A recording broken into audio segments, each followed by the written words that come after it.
पाहिजे असेल तर खूप सुंदर असा कलर आहे। हा छान असा पिंक कलर येणार आहे आणि हा असणार आहे चिंतामणी कलर। सुंदर असा चिंतामणी कलर आहे, ड्युअल टोन मध्ये येणार आहे।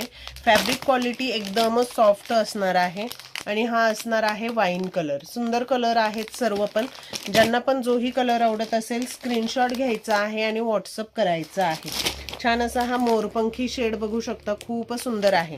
ह्यामध्ये आणि ह्यामध्ये पण डिफरन्स आहे, ठीक आहे, दोन्ही मध्ये डिफरन्स आहे। हा थोडासा ब्लू शेड आहे, ब्लू कलर असणार आहे चिंतामणी, आणि हा असणार आहे मोरपंखी कलर, ठीक आहे। थोडासा लाईट डार्कचा फरक असणार आहे। खूप सुंदर कलेक्शन आहे, ज्यांना पण पाहिजे असेल त्यांनी व्हॉट्सअप नंबर देत आहे, त्याच्यावरती इन्क्वायरी करायची आहे आणि आपल्या पेजला फॉलो करायचं आहे। थँक्यू।